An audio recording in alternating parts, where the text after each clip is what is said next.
ಬೆಳಗಾವಿ ಮಣ್ಣು ಕುಸಿತ, ಇಬ್ಬರ ದಾರುಣ ಸಾವು, ಓರ್ವನ ಶೋಧ ಕಾರ್ಯಾಚರಣೆ. ನ್ಯೂಗಾಂಧಿ ನಗರದ ರಾಷ್ಟ್ರೀಯ ಹೆದ್ದಾರಿ ಪಕ್ಕದಲ್ಲಿ ಬುಧವಾರ ಮಣ್ಣು ಕುಸಿತದಿಂದ ಸ್ಥಳದಲ್ಲಿಯೇ ಇಬ್ಬರು ಮೃತಪಟ್ಟಿದ್ದು, ಓರ್ವನ ಪತ್ತೆಗೆ ಶೋಧ ಕಾರ್ಯಾಚರಣೆ ನಡೆಸಲಾಗುತ್ತಿದೆ. ಗೋಕಾಕ್ ಮೂಲದ ಕೂಲಿ ಕಾರ್ಮಿಕರು ಪೈಪ್ಲೈನ್ ಕಾಮಗಾರಿಗೆ ಆಗಮಿಸಿದ್ರು. ಇಬ್ಬರು ಕೂಲಿ ಕಾರ್ಮಿಕರು ದಾರುಣವಾಗಿ ಮೃತಪಟ್ಟಿದ್ದರೆ ಮತ್ತೊಬ್ಬ ಕಾರ್ಮಿಕನಿಗೆ ಶೋಧ ಕಾರ್ಯ ನಡೆಯುತ್ತಿದೆ.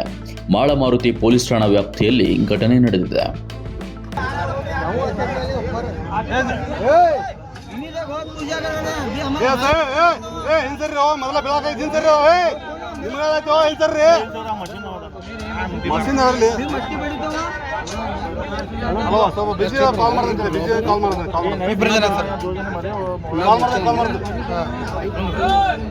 क्लास हो लगता है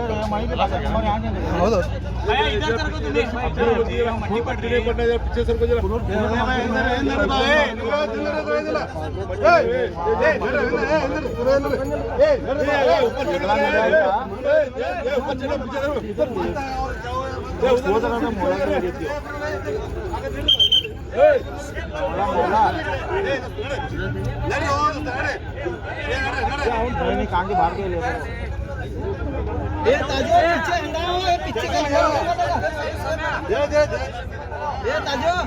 पिक्चर